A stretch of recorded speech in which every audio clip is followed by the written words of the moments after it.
ભાવનગરમાં લોકસભાની ચૂંટણીનો પ્રારંભ સવારે થયા બાદ કરચલીયાપરામાં વાલકેટ ગેટ વિસ્તારમાં આવેલી શાળામાં ઈવીએમ બંધ થવાની ઘટના ઘટી હતી, જેને પગલે મતદારોને પાછા જવાનો સમય આવ્યો હતો। વાલકેટ ગેટ ખાતે આવેલી શાળામાં અકારણસર 1 કલાક સુધી ઈવીએમ બંધ રહ્યું હોવાનો સ્થાનિકોએ આક્ષેપ કર્યો હતો। આકરી ગરમી વચ્ચે મતદારો મતદાન કેન્દ્ર સુધી આવીને પરત ગયા હોવાના આક્ષેપો લોકોએ કર્યા હતા।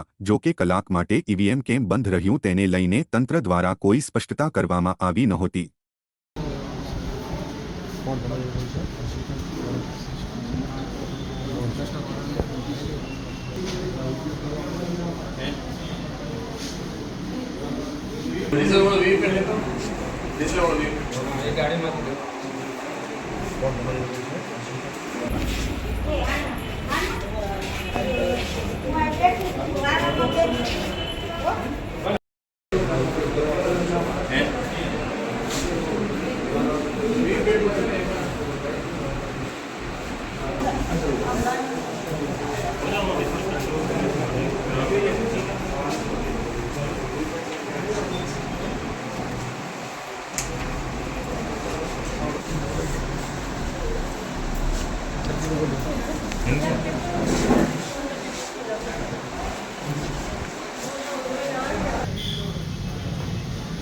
वालगेट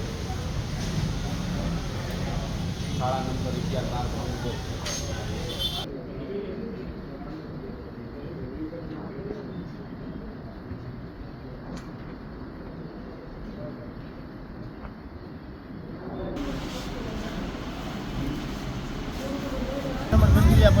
वॉर्ड नंबर 4 से वालगेट गेट उत्तर रूपनाथ 30 नंबर बूथ 1 कलाक थी बंद पड़ू है।